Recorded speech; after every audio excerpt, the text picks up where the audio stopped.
नाज़रीन अस्सलाम वालेकुम।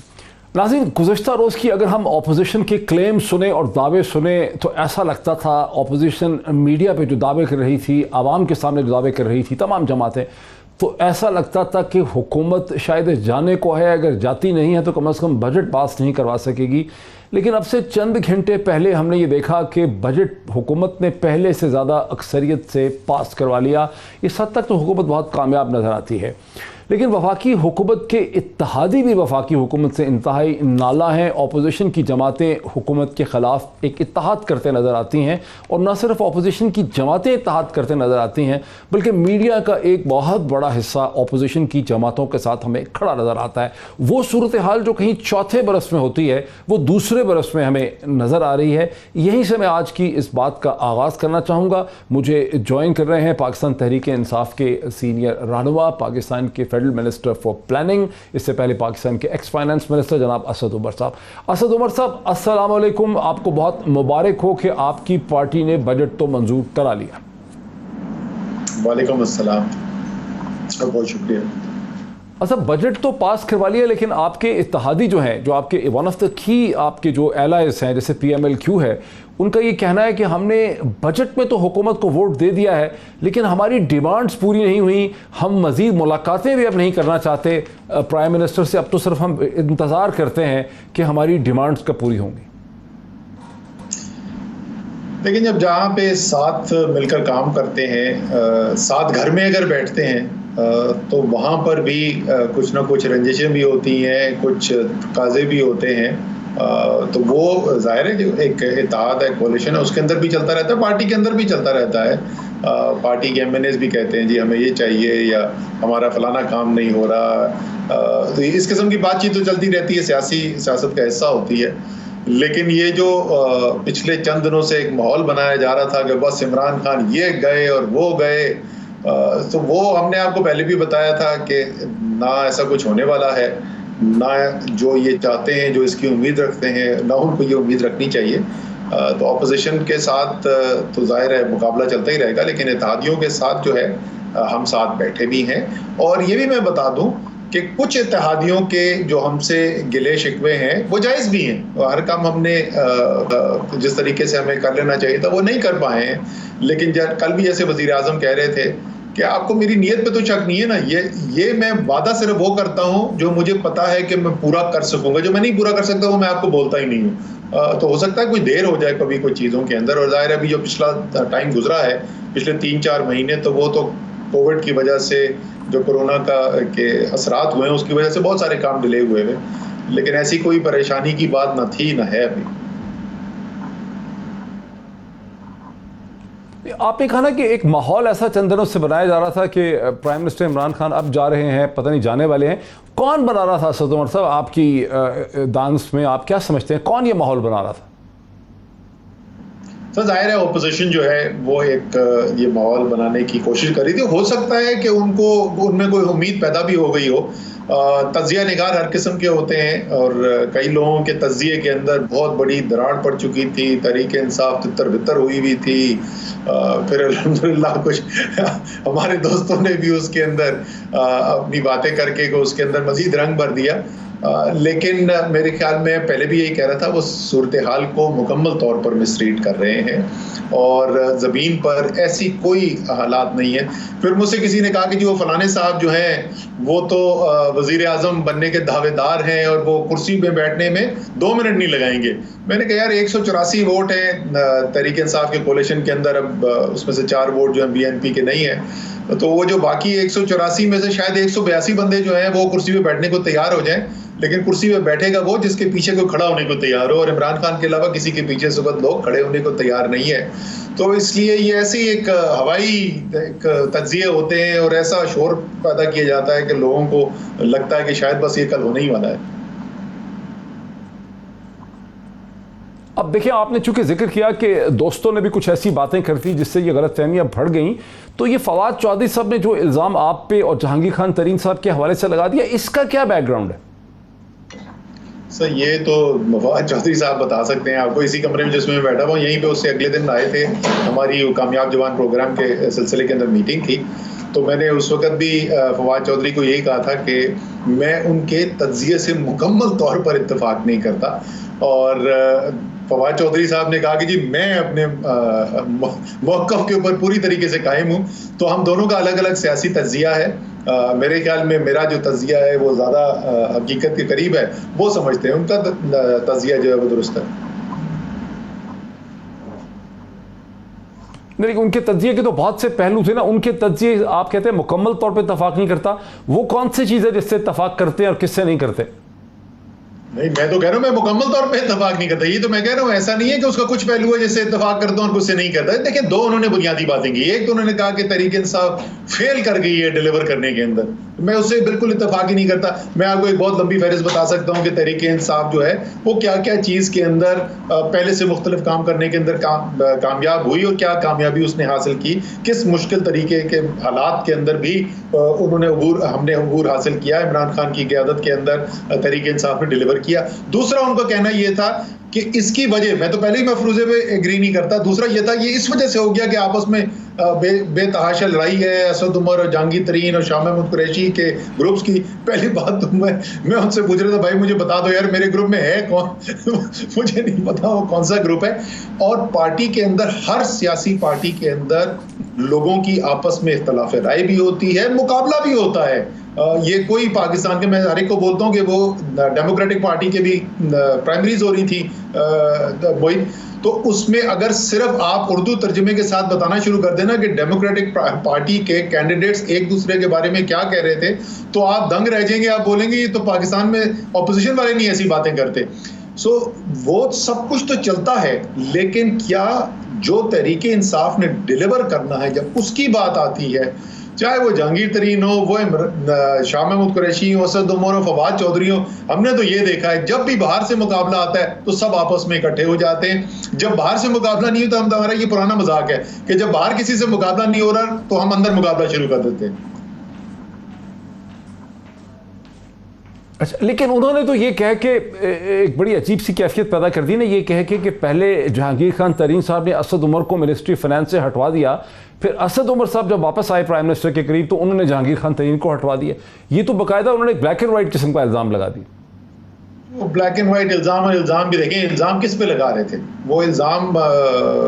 मेरे ख्याल में तो इल्ज़ाम ये जहांगीर तरीन और असद उमर पे नहीं बनता, ये तो इमरान खान पे इल्ज़ाम बनता है ना, कि आगे एक आदमी ने कहा तो इमरान खान ने एक को हटा दिया, फिर दूसरे ने कहा तो उसको हटा दिया। इमरान खान जो है वो लीडर है, वो पार्टी की नब्ज के ऊपर हाथ भी रखता है, वो लोगों को समझता भी है, वो जो फैसले करते हैं वो खुद फैसले करते हैं, वो किसी के कहने के ऊपर फैसले नहीं करते। और भी बड़ी बड़ी मफरूज़े फैलाए जाते हैं कि फलाना फैसले करता है और फलाना फैसले करता है।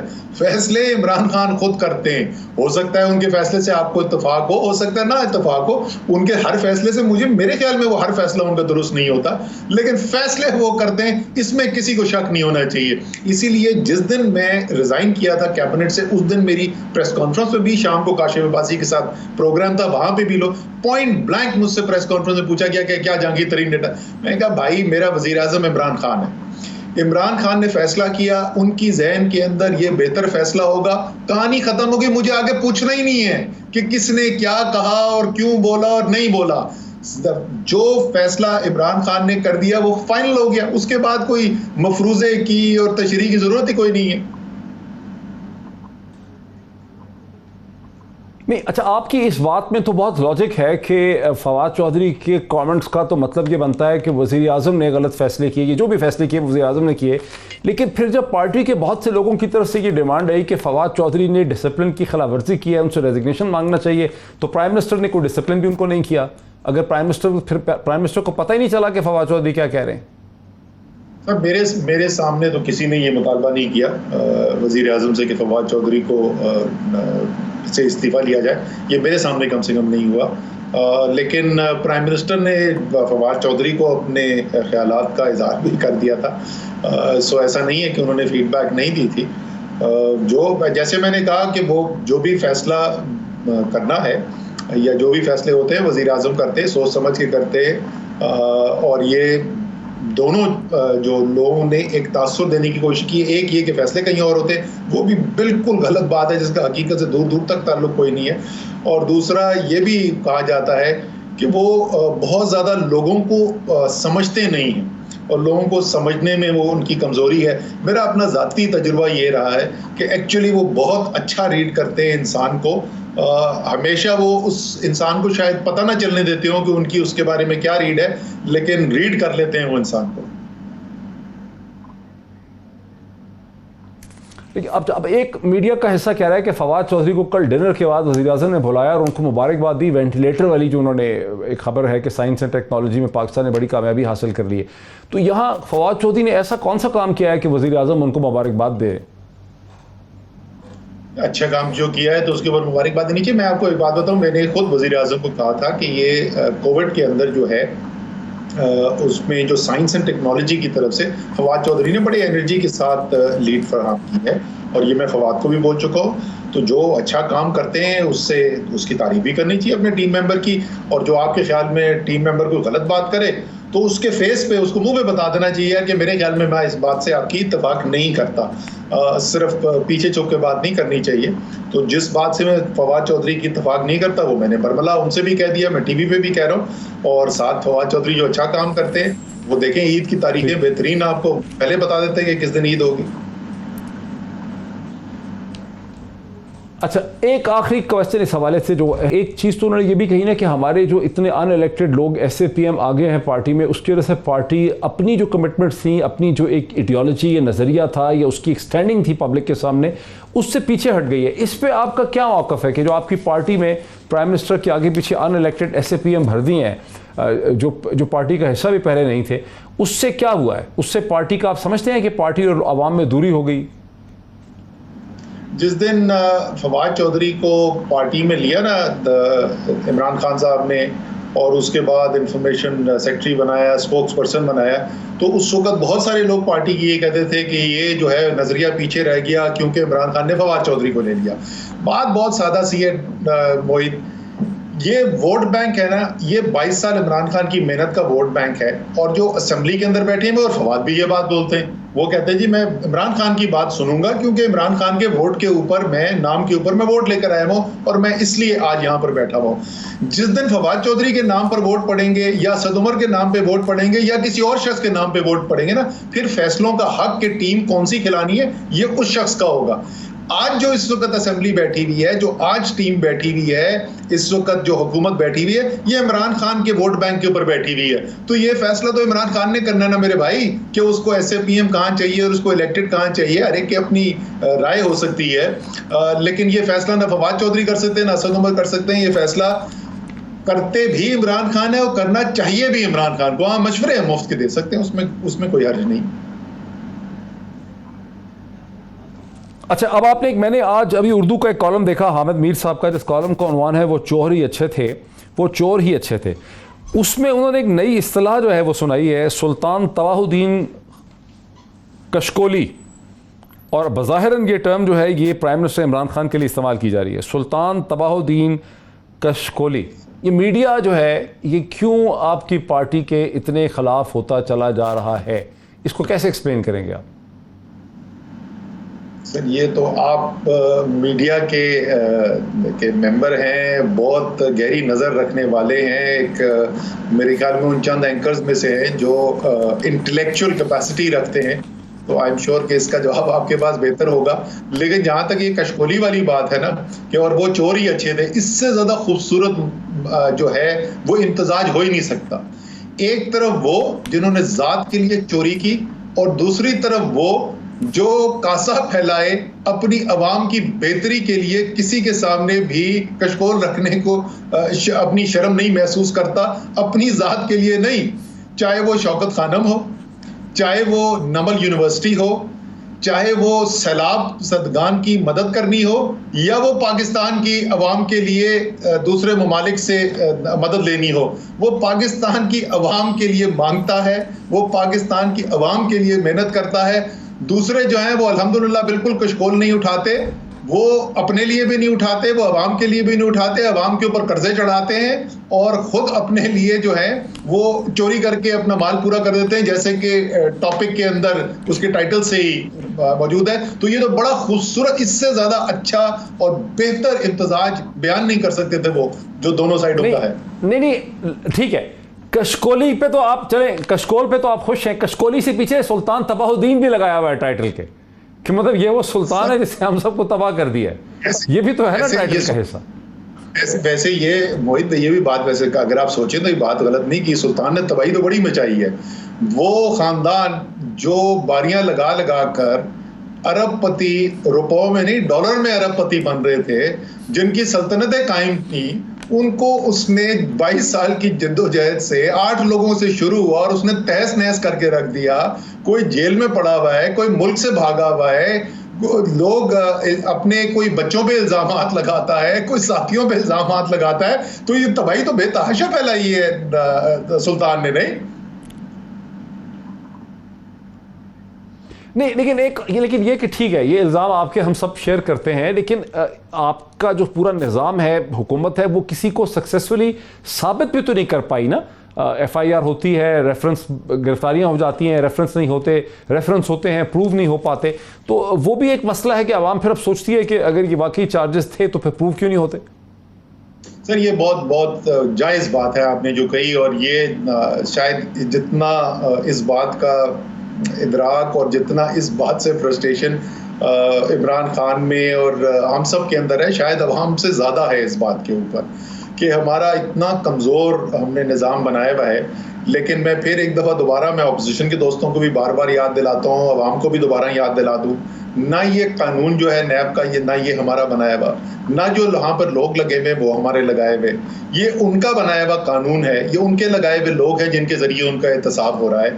और इसमें से 95% केसेस भी वो हैं जो इन्होंने एक दूसरे के खिलाफ कायम किए थे।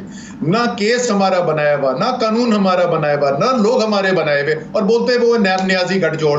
भाई अपनी हरकतें जो है वो ठीक करनी थी, वरना अपने लगाए हुए लोग जो हैं वही उठा उठा के आपको आपके खिलाफ केसेस चला रहे। लेकिन ये निज़ाम की कमज़ोरी एक बाइस तशवीश है, इसके अंदर बिल्कुल बेहतरी की ज़रूरत है।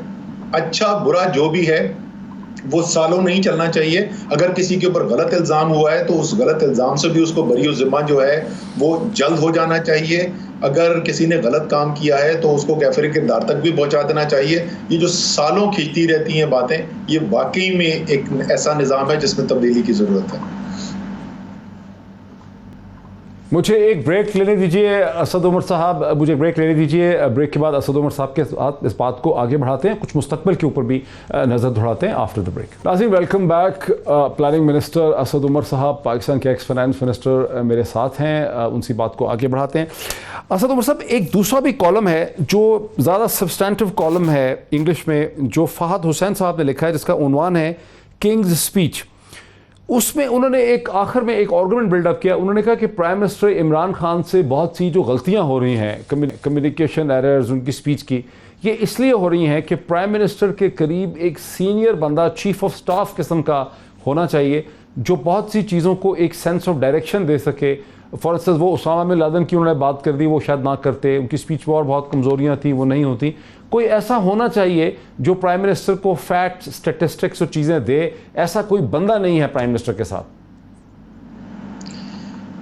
अच्छा, इसके अंदर जो है वज़न है इस आर्गुमेंट के अंदर, इसके दो मुख्तलिफ पहलू हैं। एक पहलू उसका ये है कि कोई सियासी शख्स होना चाहिए वज़ीर आज़म के ऑफिस के अंदर, जो उनके रवाबित जो हैं वो पार्लियामेंट के साथ, जो MNAs हैं उनके साथ भी रख सके, और जो पॉलिटिकल एक फीडबैक है वो भी वज़ीर आज़म को मिले, जो day to day ongoing जो डिसीजन मेकिंग होती है उसके अंदर भी। सो उनको एक पॉलिटिकल कनेक्शन उनका जो है वो स्ट्रॉन्ग रहे, मजबूत रहे। इसके अंदर वज़न है, और ये कई लोग जो हैं इसके ऊपर बात करते हैं इसकी। तो वहाँ तक मैं इसके अंदर समझता हूँ इस आर्गुमेंट के अंदर वज़न है।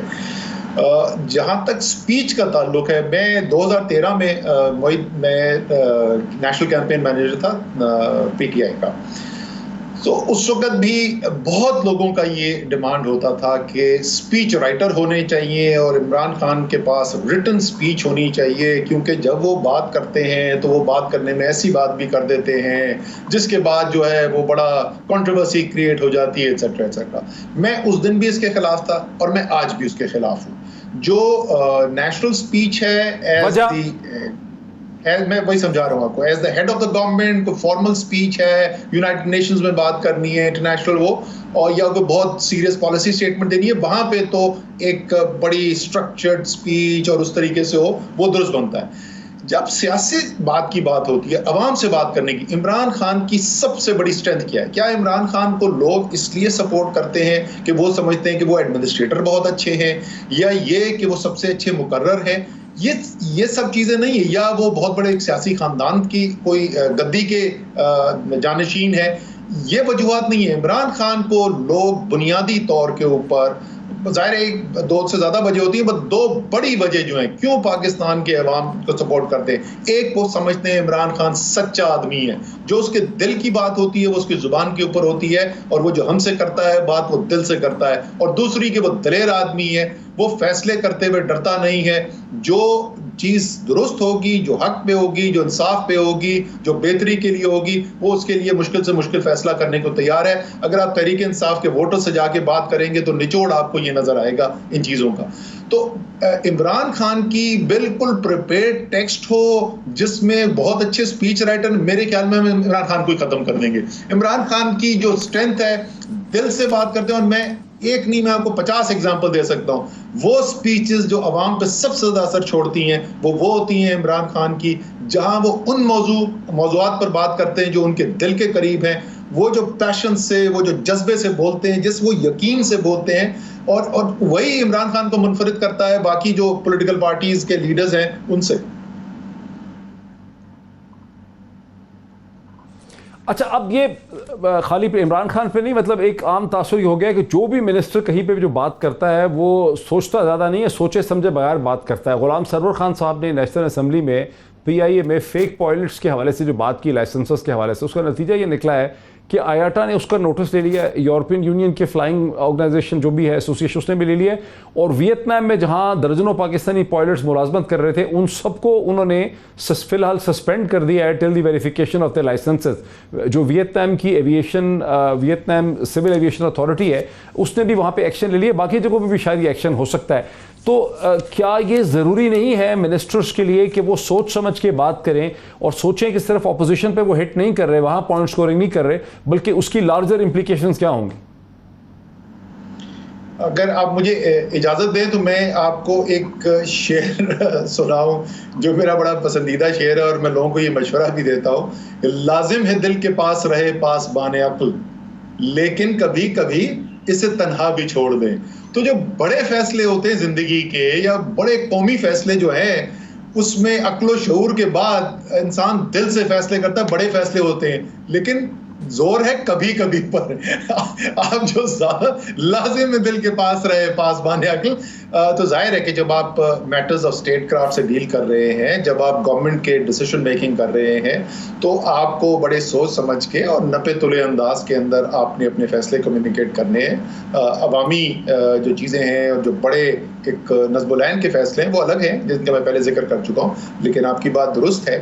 और इसमें से कुछ ऐसे ज़रूर केसेस हुए हैं जहां पर मुझसे या मेरे काबीना के दूसरे साथियों से कभी कभी ऐसी बात हो जाती है जो ज़रा ज़्यादा बेहतर तरीके से की जा सकती है। अच्छा सर, मेरी टीम ने एक आपका क्लिप निकाला है जो आपने बाद आपने मीडिया से बात करते हुए कुछ अदाद शुमार पे कमेंट किया है कि हमने जितने वोट लिए हैं वो उससे भी ज़्यादा है जितने प्राइम मिनिस्टर को मिले थे। वो आप सुन ले, आप उसकी वजाहत कर दें कि क्या है। देखिए, पहली बात तो ये जो इशाइये के नंबर काउंट, ये मैंने पाकिस्तान की तारीख में पहली दफ़ा देखा है कि इशाइये में कितने लोग आए थे, उनको गिना जा रहा था। लेकिन हकीकत ये है कि आज से 2 साल पहले जो वज़ीर आज़म इमरान खान जो है मुंतखब हुए थे, उनका जो वोट पड़ा था, उस दिन जितनी अक्सरियत थी तहरीक इंसाफ और उसकी इत्तेहादी जमातों की, आज बजट के वोट में उससे ज़्यादा थी।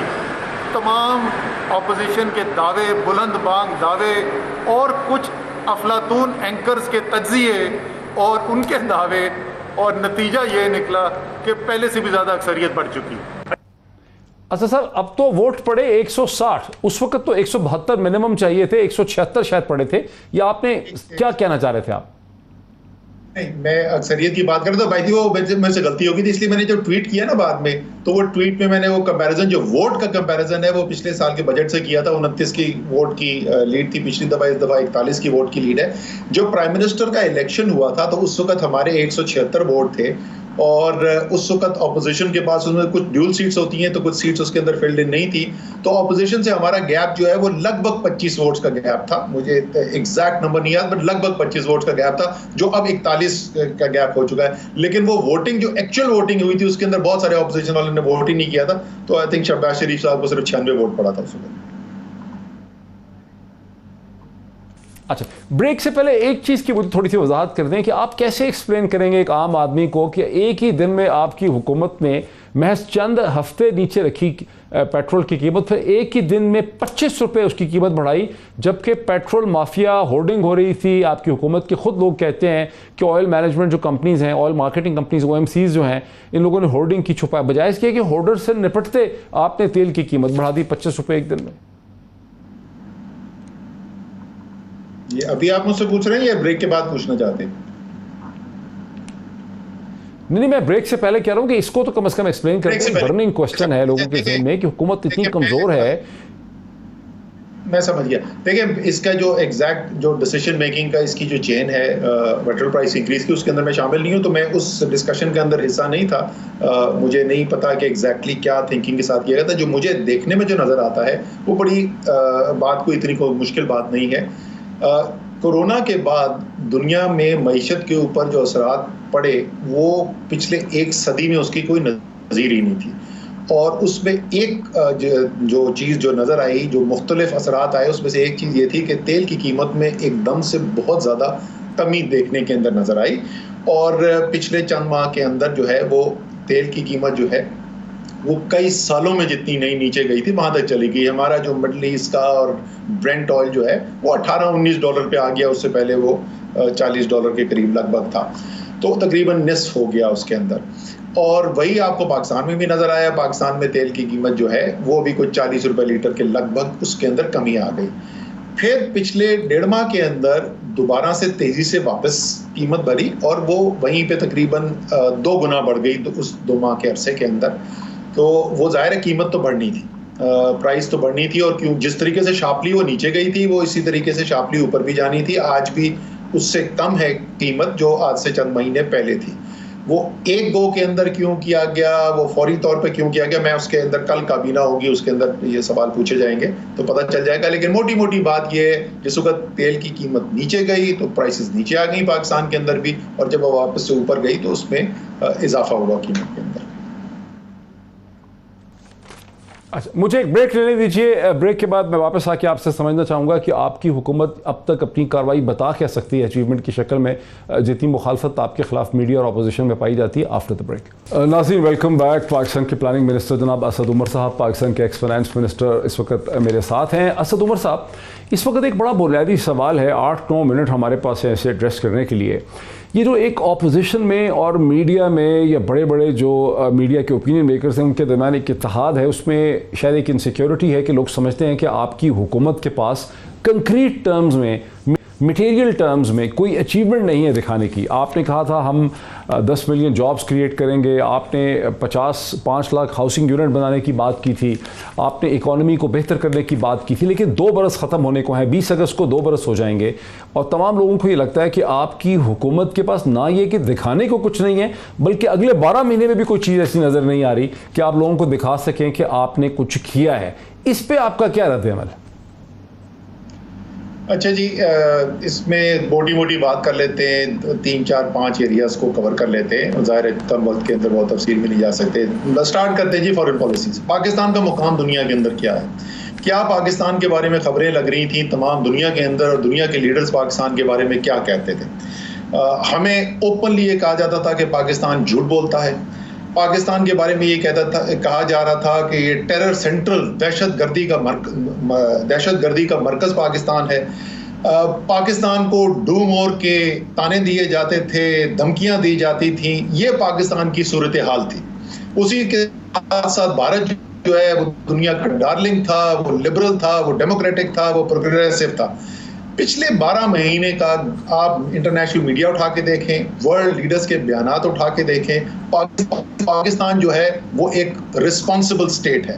पाकिस्तान जो है वो अमन का स्टेट है। पाकिस्तान करतारपुर खोल रहा है। भारत जो है वो अपनी अकलियतों के साथ दहशतगर्दी कर रहा है। पाकिस्तान तुर्की और मलेशिया जो है और कतर जो है उनके साथ भी उसके रिलेशनशिप अच्छे चल रहे हैं। अमेरिका पाकिस्तान को कह रहे हैं कि हम पाकिस्तान जो है वो एक कंस्ट्रक्टिव पार्टनर फॉर पीस है इस रीजन के अंदर। आपको भारत का जो कंप्लीट डोमिनेंट पोजीशन इमर्जिंग नजर आती थी अफगानिस्तान के अंदर, अब आपको भारत कहीं सामने नजर नहीं आ रहा। भारत बिल्कुल रिसीड कर गया वहां पे। और मैं इस तरीके की 10 आपको मिसालें दे सकता हूं कि फॉरेन पॉलिसी के फ्रंट के अंदर बुनियादी रिस्ट्रक्चरिंग, पाकिस्तान का मुकाम जो था वही बदल गया है। और आप सिर्फ पिछले 6 महीने का अगर न्यूयॉर्क टाइम्स पढ़ लें और उसमें देखें कि भारत के बारे में क्या कहा जा रहा है और पाकिस्तान के बारे में क्या कहा जा रहा है, वहीं से आपको फर्क नजर आ जाएगा।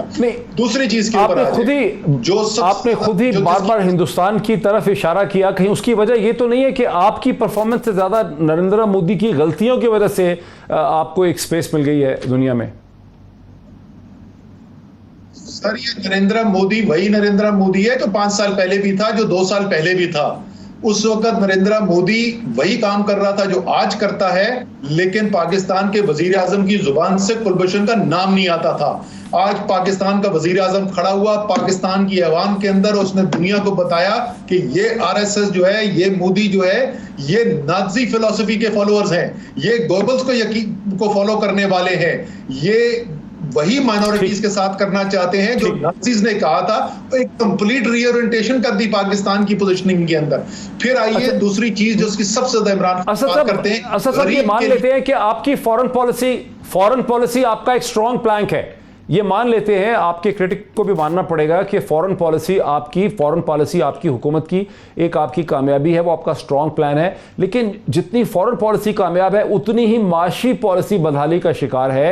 आपके मिनिस्टर्स टीवी प्रोग्राम में आकर सिर्फ 2-3 जुमले दोहराते हैं कि हमने करंट अफेयर का डेफिसिट कम कर दिया है और कोई चीज नहीं कहने को। सर, मैं अगर आप मुझे मौका दें मैं वही कहना शुरू किया था जो मुझे काट दिया। सबसे ज्यादा बात क्या करते हैं इमरान खान, किस बात का वो बार बार यादा करते हैं, उनकी क्या मरकजियत क्या है उनके मायशी प्लान के अंदर कि मैंने गरीब की जिंदगी बेहतर करनी है, मैंने उसकी जिंदगी को आसान बनाना है, सहल बनाना है। पाकिस्तान की तारीख का तो है ही है सबसे बड़ा प्रोग्राम एहसास। ये इस वक्त दुनिया के अंदर जो तबाही फैली है पिछले 3 माह के अंदर, कौन सा मुल्क है जिसके गरीब लोगों की और सफेद पोश की मदद करने के प्लान को इंटरनेशनल आलमी बरादरी ने, आलमी एजेंसीज ने रोल मॉडल करार किया है। 1 करोड़ 20 लाख खानदान, 1/3 पाकिस्तान है। ये कुछ छोटी लोगों की नहीं बात कर रहा। 2 माह के अंदर 1/3 पाकिस्तान को नकद कैश पहुंचाया गया। कोई इल्जाम नहीं लगा कि इमरान खान के रिश्तेदार के पास गया या कोई उसके अंदर। ऑपोजिशन आपके फिगर्स को चैलेंज करती जी। ऑपोजिशन आपके फिगर्स नहीं मानती। ऑपोजिशन आपके फिगर्स नहीं मानती। कौन सा फिगर? वो कहते हैं कि ये डिस्ट्रीब्यूशन की नहीं आपने। अच्छा, दूसरा भी देखिए ना सर, एक कि ये डिस्ट्रीब्यूशन जो आप कहते हैं कि कितने लोगों में की, फिगर सही नहीं। सर, 1 करोड़ से ज्यादा खानदानों को नादरा वेरीफाइड CNIC समेत, लेकिन आपको CNIC के साथ बता सकते कि किस किस को दिया गया। लेकिन असद, आप उनको रुपयों में पैसे दे रहे हैं, रुपए की तो कीमत आधी रह गई। रुपए की कीमत में तकरीबन 30, 40, 50% कमी हो चुकी है, मसलसल हो रही है। उसके बारे में क्या? सर, ये आप मुझे जवाब देना। आपने पूछा मैंने क्या किया, मुझे जवाब दे देना ना। मैं क्योंकि आए शाय नहीं मार रहा हूं, मैं आपसे स्पेसिफिक चीजें बता रहा हूं। अब आगे मईशत के लिए क्या किया आप मुझे ये बताएं। पाकिस्तान में सर्वे करके बताएं कि पाकिस्तान की जो लॉन्ग टर्म हमारी माशी जो इस्तेकाम है उसके लिए सबसे अहम चीज क्या है। और मैं आपको गारंटी करता हूं कि पाकिस्तान की अवाम में सबसे ज्यादा लोग जो जवाब देंगे वो कहेंगे पानी का जो इस वक्त क्राइसिस खड़ा हो गया पाकिस्तान में। चारों तरफ आप पाकिस्तान के अंदर चले जाए, पाकिस्तान में क्राइसिस है। 2/3 पाकिस्तान जो है वो ज़राअत के ऊपर मबनी है और ज़राअत के अंदर पानी का क्राइसिस है। पाकिस्तान की तारीख में पहली दफा हो रहा है, एक नहीं, दो नहीं, 3 बड़े डैम्स एक साथ काम कर रहे हैं और काम शुरू हो गया है। दासू है, मोहम्मद है, दियामीर बादशाह है, वो डैम जिनके फीते कटते रहते थे और ग्राउंड पे कुछ नहीं नजर आता था, वहां पे ग्राउंड पे काम शुरू हो रहे हैं। ये तरक्याती मंसूबों की मैं बात कर रहा हूं। पाकिस्तान की तारीख का सबसे बड़ा रेलवेज का मंसूबा 72 साल के अंदर जितना रेलवेज में काम नहीं हुआ, वो ML1 का मंसूबा जो अभी मंजूर किया गया है, अगले PSDP में डाला हुआ है, पाकिस्तान की तारीख का सबसे बड़ा मंसूबा है। बलोचिस्तान की तारीख का सबसे ज्यादा डेवलपमेंट बजट जो दिया गया है वो इस बजट के अंदर दिया गया, और आप देखेंगे बलोचिस्तान के अंदर तरक्की होते हुए ग्राउंड के अंदर। फाटा को रिकॉर्ड पैसा दिया गया है इस हुकूमत से फाटा की डेवलपमेंट के लिए, क्योंकि हम गरीब की बात करते हैं, हम पाकिस्तान के पसमानदा इलाकों की बात करते हैं। अब आज और भी सुनना चाहते हैं मैक्रो इकोनॉमिक इंडिकेटर्स में, उनकी भी बात करता हूं अगर आप चाहते हैं तो। मेरा वक्त असद साहब बिल्कुल खत्म हो गया है। ये इस पे मुकम्मल आपसे बहस मजीद करनी चाहिए, आप हमारे लिए वक्त निकालें कि क्या किया क्या नहीं कर सके, इसके ऊपर मजीद हमें एक बहस करनी चाहिए। वक्त खत्म हो गया। नाज़रीन, आपने असद उमर साहब को सुना, तफसील से मुख्तलिफ इशूज़ के ऊपर फैसला आप ही का है। आज इतना ही, फिर आपसे मुलाकात होती है। बहुत शुक्रिया।